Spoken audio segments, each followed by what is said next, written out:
Bonsoir Jean-Marc Daniel. Bonsoir. Vous êtes économiste, professeur à l'ESCP Europe. Vous publiez Les impôts, histoire d'une folie française chez Talandier. Qui est fou, Jean-Marc Daniel? Je crois que les gens qui sont fous sont les gens qui nous dirigent et qui ils sont doublement fous à mon avis. C'est-à-dire qu'ils courent après des objectifs qu'ils n'arrivent pas à mettre en cohérence. Il y a une sorte de confusion dans leur esprit et ça c'est une forme de folie. Et la deuxième, c'est qu'ils ne réalisent pas l'irritation, l'agacement, la lassitude de la Quoi, c'est population. le fameux ras-le-bol fiscal? C'est le ras-le-bol Mais ça n'est fiscal. pas nouveau, ça. Alors, Vous c'est êtes un pas parti historien, Jean-Marc Daniel, Oui, ça mais existe disons, depuis c'est des pas nouveau. siècles. C'est-à-dire, là, ça fait des siècles qu'on se révolte contre les impôts. Ce que je trouve d'intéressant, c'est que le XXe siècle et le début du XXIe siècle avaient été surtout marqués par des affrontements sociaux, des révoltes, des grèves. On voit réapparaître maintenant des jacqueries fiscales. C'est-à-dire que les bonnets rouges, qui se référaient d'ailleurs à une révolte fiscale du XVIIe siècle, se révoltaient clairement contre l'impôt. Les pigeons se révoltaient contre l'impôt. C'est-à-dire que l'affrontement social maintenant tourne de plus en plus autour de l'impôt et il est assez peu présent l'impôt dans les discours des hommes politiques, si ce n'est de façon assez convenue. Il faut baisser les prélèvements obligatoires. Vous avez regardé là, les programmes des candidats à la présidentielle. Qu'est-ce qui vous frappe, vous, Jean-Marc Daniel? Alors, ce qui me frappe, c'est que ces programmes, d'abord, ne présentent pas des mesures très concrètes. Il y avait une période où on nous avait annoncé un grand soir fiscal. François Hollande était très associé à cette idée. Jean-Marc Ayrault, dans son discours de politique générale, avait introduit cette idée d'une profonde réforme fiscale. Là, il y a un peu des bricolages. Je veux prendre deux exemples. Un exemple du côté d'Emmanuel Macron, qui veut supprimer une partie de la taxe d'habitation, mais il ne va pas jusqu'au bout. On ne sait pas pourquoi on s'arrête dans la suppression de la taxe d'habitation, qui est un impôt qui est issu du directoire, qui correspond à un état d'esprit et une situation de l'économie de la fin du XVIIIe siècle et qui mériterait de disparaître purement et simplement. Symétriquement, François Fillon a une obsession Les patronale. maires vont adorer vous entendre, ça, Oui. Jean-Marc Daniel. Mais on peut leur trouver d'autres ressources. On n'est pas obligé Ils de en ont garder. besoin de cette taxe d'habitation. Ils ont besoin de ressources, mais pas forcément de ressources issues du directoire. Et ensuite, ils peuvent faire des économies. C'est-à-dire que la dépense qu'ils font n'est pas systématiquement bonne. On peut se poser la question de savoir si effectivement, il ne serait pas bon qu'ils réfléchissent à la nature de ce qu'ils font. Quant au programme de François Fillon, que j'ai qualifié à plusieurs reprises de patronal, il remet en circulation l'idée de la TVA sociale, qui est un débat que nous avons eu dans les années 90. On avait demandé à Edmond Malinvaud, qui était un des grands économistes de l'époque, de nous donner une sorte de jugement neutre, le plus objectif possible.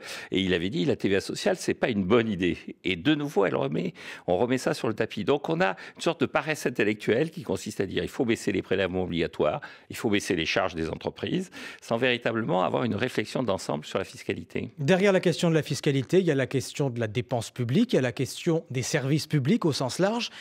Les impôts servent à financer des services publics, des hôpitaux, des écoles, des routes. Quels services publics voulez-vous supprimer, Jean-Marc Daniel? Alors je pense qu'effectivement, la fiscalité est là pour financer les services publics et il faut évacuer l'idéologie qui consiste à dire que la fiscalité est là pour punir les riches. Vous avez une vision confiscatoire de la fiscalité qu'incarne d'ailleurs parmi les candidats M. Mélenchon qui dit je vais faire les poches des riches.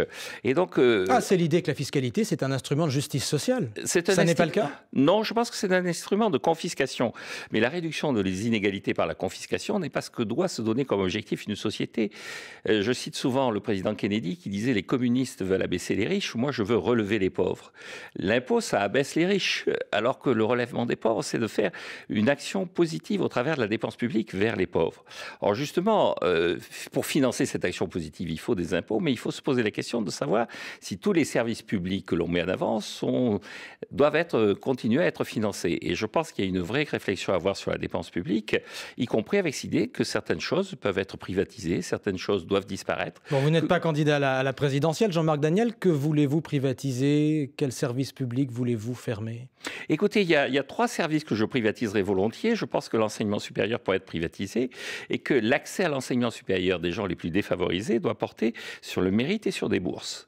C'est un mécanisme à l'heure actuelle, l'enseignement supérieur, que les économistes qualifient de Robin des Bois à l'envers. C'est-à-dire on prend les impôts de tout le monde, y compris les pauvres, pour payer les études de gens qui sont quand même plutôt issus des milieux favorisés.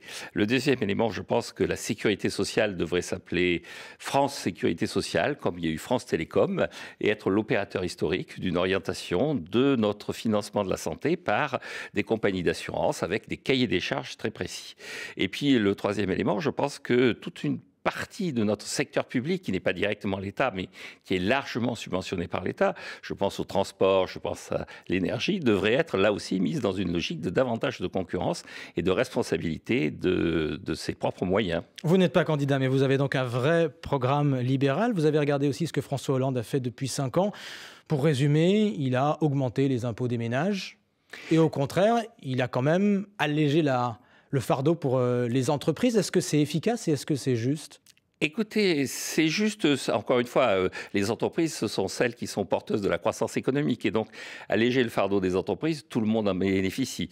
Le problème de François Hollande, je pense, c'est qu'il avait annoncé que simultanément à son pacte de responsabilité, simultanément à la baisse des impôts, il y aurait une baisse des dépenses. La baisse des dépenses n'a pas réellement suivi. Le deuxième élément, c'est qu'il s'est heurté dans la réalisation de son programme, notamment les hausses d'impôts du début de son quinquennat, à une approche idéologique de sa majorité. Le budget 2013 a été le matraquage fiscal. C'est Pierre Moscovici lui-même qui parlait de matraquage fiscal. Le ras-le-bol fiscal. Le ras-le-bol fiscal, le matraquage fiscal. Et donc, il s'est heurté aux pigeons, il s'est heurté à un certain nombre de mouvements qui montraient qu'on avait atteint une sorte de limite. Et cette limite, on la voit non seulement dans les mouvements d'humeur, mais dans l'exil fiscal, parce qu'il y a un exil fiscal évident, extérieur, les gens qui vont s'installer en Belgique. Et puis, il y a aussi beaucoup de fraude fiscale. Oui, il y a de la fraude fiscale. Et puis, il y a un exil fiscal intérieur, qui est cette fraude fiscale qui commence à s'installer. Les hausses de TVA, notamment, n'ont pas rapporté autant que prévu, parce qu'une partie, manifestement, s'est évaporée sous forme de fraude. Donc la population réagit à cette hausse des impôts en trouvant légitime de se mettre dans la clandestinité fiscale.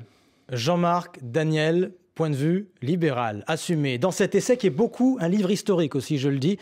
Vous remontez très loin dans l'histoire des impôts. Je signale aussi que vous êtes sur scène en ce moment, chaque mardi soir, à Paris, au Théâtre de Poche Montparnasse.